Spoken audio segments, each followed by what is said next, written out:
Indian rupee जो है depreciate हो रहा है, उसकी वैल्यू जो है गिरती चली जा रही है और डॉलर जो है मजबूत होता जा रहा है, डॉलर का रेट बढ़ता चला जा रहा है। उसके पीछे दो फैक्टर्स हैं, उसके बारे में हम बात करेंगे। तो फेडरल रिजर्व ने क्या किया, इन्फ्लेशन रेट को कंट्रोल करने के लिए इंटरेस्ट रेट को काफ़ी ज़्यादा बढ़ा दिया है यूएस के अंदर, जिसकी वजह से क्या हुआ है कि यूएस डॉलर काफ़ी ज़्यादा मजबूत हो गया है और क्रूड ऑयल का प्राइस जो है काफ़ी ज़्यादा बढ़ चुका है, काफ़ी ज़्यादा इंक्रीज हो गया है इंटरनेशनल मार्केट के अंदर। और इंडिया जो है 80% से ज़्यादा जो है तेल जो है बाहर से इंपोर्ट करता है, और जिसकी वजह से क्या है, जो हमारे फॉरेक्स रिजर्व हैं उस पर काफ़ी ज़्यादा इफेक्ट पड़ा है। नियर बाय 14% हमारे फॉरेक्स रिजर्व जो हैं कम हो गए हैं। जहाँ $1 में हमारे 73 रुपीज़ 74 रुपीज़ होते थे पहले की डेट में, आज की डेट में $1 82 रुपीज़ का हो गया है। तो टोटल 10 से 12% जो है इंडियन रुपीज़ गिर चुका है डॉलर के मुकाबले। ऐसा इसलिए हो रहा है क्योंकि क्रूड ऑयल का प्राइस बढ़ रहा है। क्रूड ऑयल का प्राइस क्यों बढ़ रहा है? रशिया यूक्रेन का जो वॉर हो रहा है, उसका जो क्राइसिस है, उसकी वजह से क्रूड ऑयल के प्राइस इंटरनेशनल मार्केट में काफ़ी ज़्यादा बढ़ गए हैं। तो क्रूड ऑयल के बढ़ने की वजह से काफ़ी सारी कंपनीज के बिजनेस को इफेक्ट पड़ा है, जैसे कि paint company, aviation company, chemical company, जिनका जो रॉ मटेरियल होता है क्रूड ऑयल होता है, उनकी लॉजिस्टिक कॉस्ट बढ़ गई है, तो उसका इम्पैक्ट उनके प्रोडक्ट पे पड़ता है। उनको अपने प्रोडक्ट के प्राइसेस बढ़ाने पड़ते हैं, तो इनके जो है प्रॉफिट मार्जिन पे फर्क पड़ता है। इनको उनके एक्सपेंसेस बढ़ जाते हैं, खर्चे बढ़ जाते हैं। उससे जो क्या है कि काफ़ी ज़्यादा इम्पैक्ट पड़ता है इनके ऑपरेटिंग प्रॉफिट मार्जिन पे। तो इसका इफेक्ट जो है सीधा हमें स्टॉक प्राइस में भी देखने को मिलता है। जैसे कि आपने देखा होगा, एशियन पेंट का स्टॉक अपने पीक से 20% करेक्ट कर गया है और बजर पेंट भी अपने पीक से काफ़ी ज़्यादा कर गया है।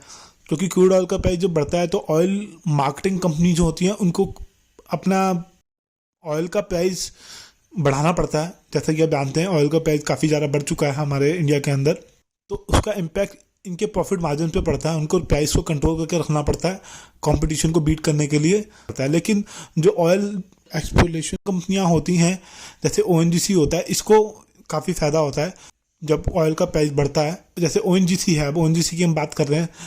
आज की डेट में सबको पता है कि इलेक्ट्रॉनिक व्हीकल आ गए हैं मार्केट के अंदर, इलेक्ट्रॉनिक व्हीकल्स ही चलेंगे आने वाले समय में, ऐसा कहा जा रहा है। गवर्नमेंट ने बोला है कि सारे व्हीकल इलेक्ट्रॉनिक हो जाएंगे 2030-2025 के आसपास। मुझे ऐसा लगता है कि सारे व्हीकल इलेक्ट्रॉनिक नहीं होंगे, कुछ ऑयल वाले चलेंगे, कुछ डीजल वाले चलेंगे, कुछ सीएनजी पे चलेंगे और कुछ जो है इलेक्ट्रिक व्हीकल्स चलेंगे। धीरे धीरे करके चेंजेस होगा। इसी वजह से ओएनजीसी का स्टॉक जो है डिक्लाइन कर गया काफ़ी ज़्यादा। बीच में तो 70 रुपये के पास तक आ गया था जब कोविड के चक्कर में क्रैश आया था मार्केट में। आइए दोस्तों, अब बात करते हैं ओएनजीसी के बारे में, ओएनजीसी के बिजनेस के बारे में। ओएनजीसी एक सरकारी कंपनी है जो कि 1956 में इनकॉर्पोरेट हुई थी। तो दोस्तों, ओएनजीसी जो है मोस्ट प्रॉफिटेबल पीएसयू कंपनी है, गवर्नमेंट कंपनी है हमारे इंडिया के अंदर। ये महारत्ना कंपनी है, जिसका जो रेवेन्यू जो है 70% का रेवेन्यू क्रूड ऑयल को बेच के आता है और 17% का रेवेन्यू नेचुरल गैसेस से आता है। तो ओएनजीसी एक बहुत ही सॉलिड पीएसयू कंपनी है, जिसका एक साल का प्रॉफिट जो है 40,000 करोड़ के पास है।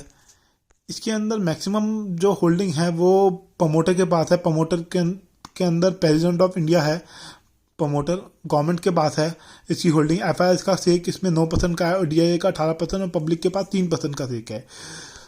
ओएनजीसी एक महारत्ना कंपनी है, पीएसयू कंपनी है, जिसका प्राइस 140 रुपये का चल रहा है और इसकी डिविडेंड यील्ड 7.5% की है। इसकी पी है 5 ही पी के पास ट्रेड हो रहा है। दोस्तों, स्टॉक बहुत अच्छा है, फंडामेंटल इसके काफ़ी स्ट्रांग हैं, हेल्दी, काफ़ी प्रॉफिटेबल बिजनेस है इसका। लेकिन इसका स्टॉक प्राइस जो है मैंने पिछले 10 साल से देखा है वो डिक्लाइन करता जा रहा है। ये 300 रुपये का इसका हाई था, 300 रुपये से ये आज की डेट में 150 रुपये के पास ट्रेड हो रहा है। तो स्टॉक अच्छा है, अगर लॉन्ग टर्म व्यू है तो आप देख सकते हैं, होल्ड कर सकते हैं। लेकिन शॉर्ट टर्म में मुझे ऐसा लगता है कि शायद हो सकता है थोड़ा और भी नीचे आ जाए स्टॉक, तो मैं इसके अंदर वेट करूंगा करेक्शन का। वैसे तो मेरे पास ये स्टॉक नहीं है, थोड़ा वेट करता करेक्शन आने का, क्योंकि अभी जब कोविड आया था, कोविड में ये 65 रुपीज़ 67 रुपीज़ तक आ गया था। तो उस हिसाब से देखें तो उसके अंदर काफ़ी अच्छी रैली आई। ये 180 रुपये का इसने हाई बनाया। मेरे हिसाब से इसका जो सपोर्ट है 120 रुपये के बाद बहुत अच्छा सपोर्ट है। अगर यहाँ आएगा तो मैं इसमें इन्वेस्ट करने का सोचूंगा। अभी जो है कंपनी ने जब से डिविडेंड अनाउंस किया है तब से स्टॉक प्राइस 10-15 रुपये बढ़ चुका है, 10-12 रुपये बढ़ चुका है। तो इसका इफेक्ट वैसे आ चुका है डिविडेंड का। अगर आप इस शेयर को लेते हैं, अपने पोर्टफोलियो में रखते हैं लॉन्ग टर्म में, तो अगर आपके पास 22 तारीख तक ये शेयर होता है आपके पोर्टफोलियो में, रिकॉर्ड डेट 22 तारीख है, तो आपको ये डिविडेंड इसका मिल जाएगा। आप लेना चाहें तो ले सकते हैं, अच्छी कंपनी है, इन्वेस्टमेंट के लिए अच्छी कंपनी है, डिविडेंड भी अच्छा देती है।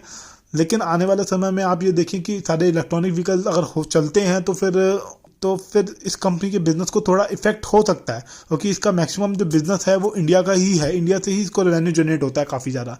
गैसेस का बिजनेस तो चलेगा, पीएनजी गैस और सीएनजी गैस जो होती है वो कंपनी सेल करती है, लेकिन ऑयल का बिजनेस कम हो सकता है, क्योंकि इसका मैक्सिमम जो रेवेन्यू है ऑयल से ही आता है, ऑयल सेल करके ही आता है, तो उसका बिजनेस कम हो सकता है। तभी जो है स्टॉक प्राइस अपने पीक से काफ़ी ज़्यादा नीचे चल रहा है, इसलिए ये स्टॉक मैंने अपने पोर्टफोलियो में नहीं रखा हुआ।